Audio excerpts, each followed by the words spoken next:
Terima kasih sudah mengklik video ini. Sebelum memulai video ini jangan lupa like dan klik tombol subscribe. Dan juga nyalain loncengnya agar kalian nggak ketinggalan update terbaru dari Novel Art. Jangan lupa juga share ke teman kalian, agar teman kalian gak bosen di saat karantina. Dan semoga wabah ini cepat berlalu. Amin. Selamat menonton.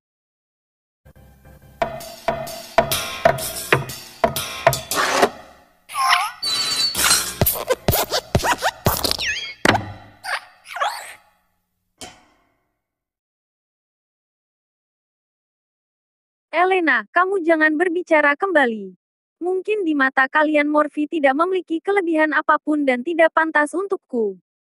Tetapi di mataku, dia adalah pria terhebat dalam dunia ini. Jika ingin membahas pantas, sudah pasti aku yang tidak pantas untuknya, bukan dia yang tidak pantas untukku. Baiklah, Elena masih ingin melanjutkan perkataannya. Tetapi begitu melihat ekspresi Lani yang jarang terlihat itu, dia pun menelan semua perkataannya ke dalam perutnya. Setelah mereka bertiga keluar dari bandara, Lani menjulurkan tangan di pinggir jalan untuk memanggil taksi. Lani, kamu tidak memiliki mobil? Elena bertanya dengan ragu-ragu. Lani menggelengkan kepalanya berkata, tidak ada, aku tidak memiliki SIM. Bagaimana dengan Morphy? Apakah dia tidak bisa membeli satu? Elena tidak bisa menahan untuk tidak meliriki Morphy yang berada di samping. Morphy dia. Lani ingin membantu Morphy, tetapi Morphy terlebih dahulu membuka suara, aku tidak punya uang, tidak mampu membelinya. Elena mengerutkan keningnya, dia sudah tidak tahu harus berkata apa. Seorang pria tidak memiliki mobil, bahkan harus menaiki taksi di saat menjemput orang lain. Lani menghela nafas di dalam hatinya. Tunggu ketika proyek Gunung Parayaman menghasilkan uang, dia pasti akan membelikan Morphy sebuah mobil, tidak akan membiarkan Morphy kembali merasa malu. Mereka bertiga menaiki taksi dan sampai di sebuah restoran. Demi merayakan kepulangan Elena, Lani datang ke restoran ATX Camp. Dengar-dengar koki restoran tersebut merupakan keturunan kerajaan, dia sangat pandai memasak. Lani dan Elena saling bergandengan tangan dan berjalan di depan, sedangkan Morphy dia berjalan di belakang. Dekorasi restoran bernuansa kuno, meja dan bangku terbuat dari bahan kayu yang mengeluarkan aroma wewangian. Permisi, apakah masih ada ruangan VIP yang belum ditempati? Lani bertanya dengan sopan. Mohon maaf, semua ruangan VIP untuk hari ini sudah penuh. Pegawai wanita yang berada di bagian resepsionis tersenyum maaf. Lani sedikit kecewa dan kembali bertanya, bagaimana dengan yang di aula? Pegawai wanita tersebut kembali menggelengkan kepalanya berkata, maaf, aula juga sudah penuh. Sudahlah Lani, kita ganti restoran lain saja. Elena berkata. Iya, hanya ada cara itu. Lani menganggukkan kepalanya. Ketiga mereka bertiga bersiap-siap untuk pergi. Pada saat ini muncul tiga pria yang mengenakan pakaian dengan berbagai macam merek terkenal ke arah mereka. Will dan Elena sepertinya mengenal salah satu pria yang tinggi besar di antara mereka bertiga dan berteriak. Pria tinggi besar tersebut menolehkan kepalanya. Pada wajahnya yang tampan terdapat tatapan terkejut. Elena, kapan kamu kembali? Baru saja. Elena menjawab. Mengapa tidak memintaku untuk menjemputmu? Wildan sangat antusias, lalu dia melirik sekilas ke arah Morphy dan Lani. Karena gaya berpakaian Morphy yang sederhana, dia pun langsung mengabaikannya. Tetapi ketika melihat Lani, terdapat tatapan menakjubkan pada matanya. Lalu bola mata dia pun berputar dan bertanya, apa kalian juga makan di sini? Elena menganggukkan kepalanya berkata, sayangnya sudah tidak ada tempat kosong. Mudah, aku sudah memesan beberapa ruangan VIP. Kebetulan masih ada tempat kosong. Elena, jika kamu tidak memiliki masalah akan itu, ikuti kami. Wildan tersenyum. Tidak perlu. Tanpa disadari Lani menolaknya. Dia menyadari ada yang salah dengan tatapan teman Wildan kepadanya. Dia tidak ingin merepotkan Morphy. Tetapi dia belum selesai berbicara, Elena pun menerima ajakannya. Boleh.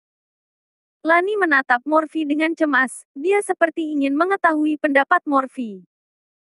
Tentu saja Morphy mengetahui maksud dari tatapan Lani. Dia takut akan merepotkan dirinya. Tetapi hanya beberapa pria kaya saja masih tidak perlu dia anggap penting. Akhirnya Morphy pun mengulas sebuah senyuman, menganggukkan kepalanya dan memberikan tatapan menenangkan kepada Lani. Sekelompok orang itu berjalan bersama ke lantai 3 dan memasuki ruangan VIP yang mewah dan duduk.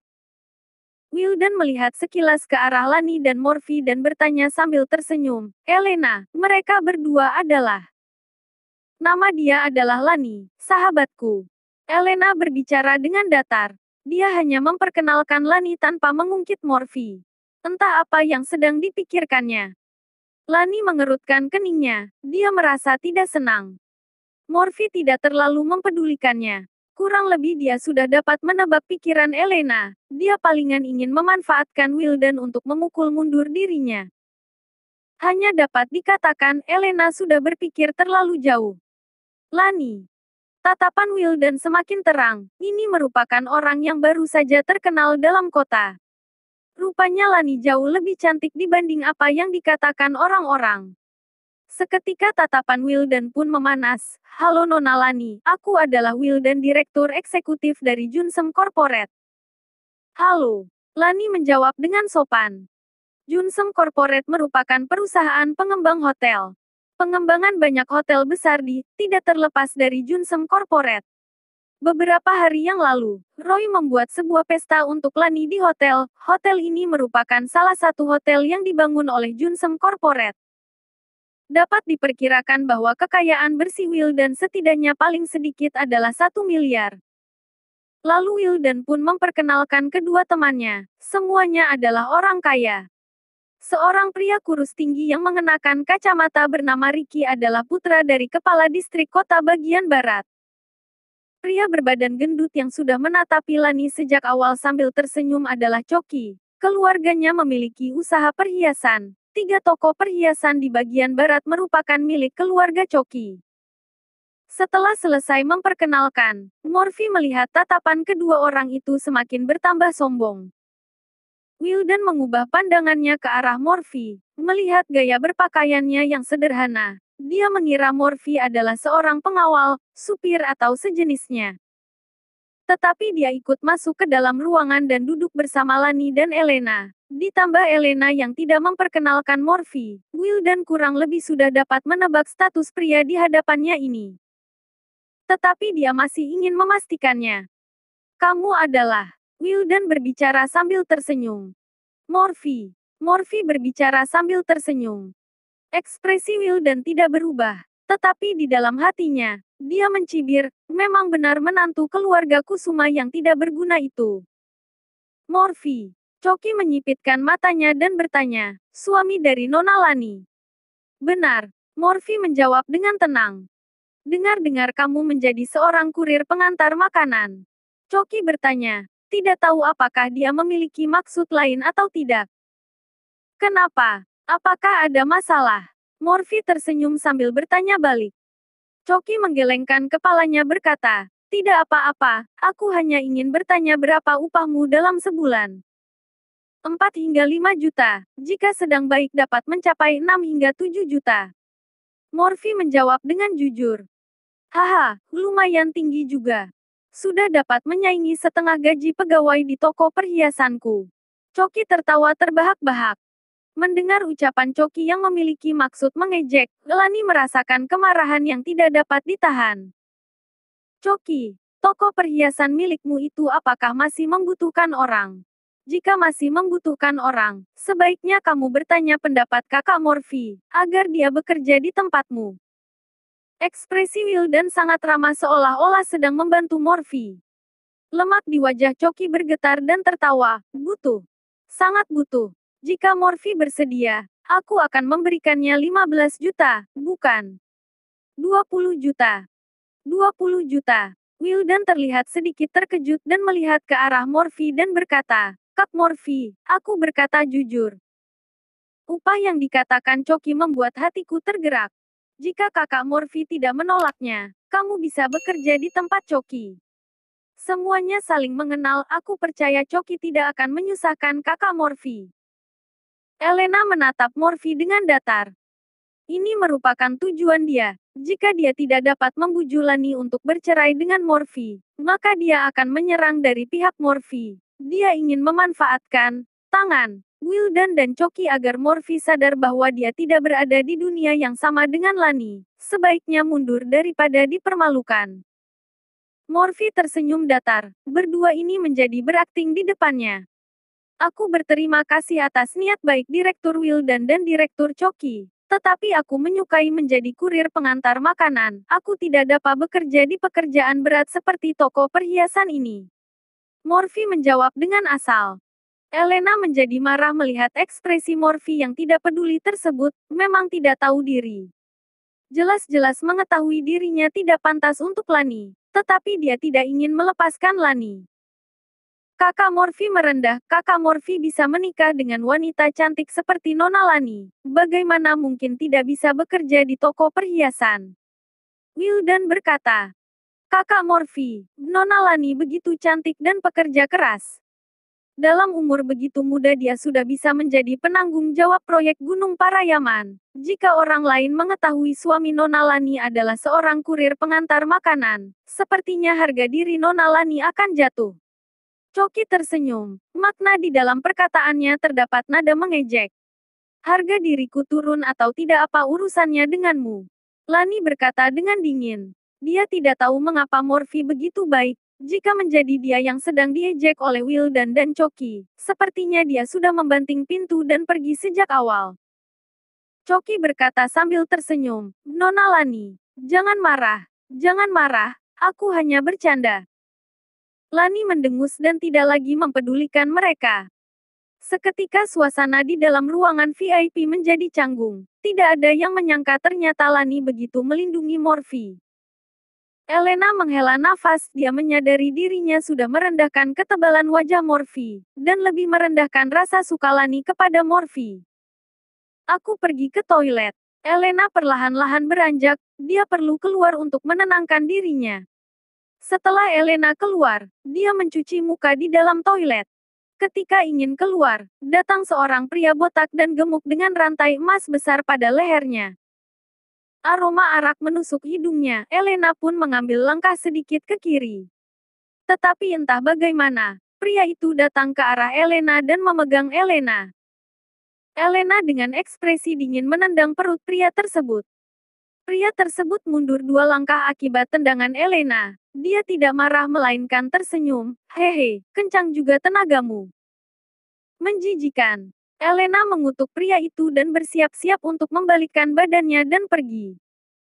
Jalang, untuk apa kamu berpura-pura? Kamu berpakaian dengan begitu terbuka bukannya untuk menjual dirimu. Aku memberikanmu 10 juta jika kamu temani aku tidur semalam. Pria itu mengutuk sambil berjalan keluar dan merangkul pinggang Elena. Plak. Elena tidak sungkan kepadanya dan menamparkan wajah pria ini. Elena menamparnya dengan kencang. Seketika wajah pria ini pun membengkak. Sialan, dasar tidak tahu malu. Aku akan membunuhmu. Pria itu marah karena wajahnya ditampar hingga membengkak. Dia pun memegang botol arak dan berjalan ke arah Elena.